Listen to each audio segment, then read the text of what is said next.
Kari, do you get the feeling that we're in the process of stabilizing or making some kind of a bottom, or do you think that we've got another significant amount of downside, 10, 20% more to come?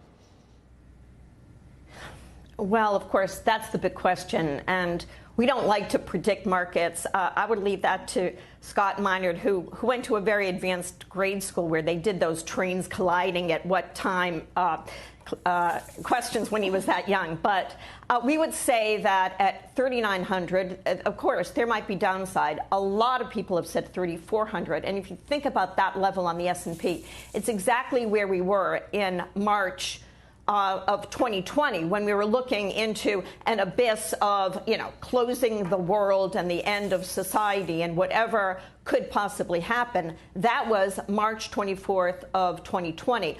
Are we at that level of fear and possible dislocation? I don't think so. And if we trade down another 5%, we'll be at 15.5 times next year's earnings, even if you lower those estimated earnings. So it's hard to say what the bottom is, but we can find places of some stability when we think about companies whose earnings are sustainable, and we think they're trading at a market multiple that is reasonable considering where interest rates are, which is not that high historically, but even higher interest rates. And we're also seeing inflation starting to come down. You're seeing some effect on the housing market. Mortgage rates are very high. Amazon cutting workers, Walmart. When you start to have these actions and Target seeing less consumption, that means that the Fed is doing its job and inflation may be starting to come down sooner than expected. You've done some look backs at some historical precedents for similar periods, and you've done the what percentages worked out, what percentages continued lower. And it seems like risk reward based on S&P lows and some other metrics that you're finding more of a chance of this being maybe a positive time to put a toe in the water than a negative time. Can you go over that?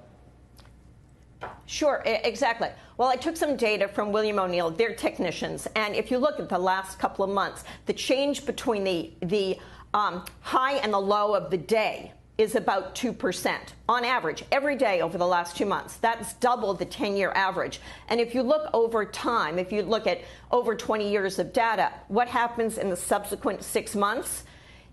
2/3 of the time the market is higher, 1/3 of the time it's lower, and it's higher by a significant amount.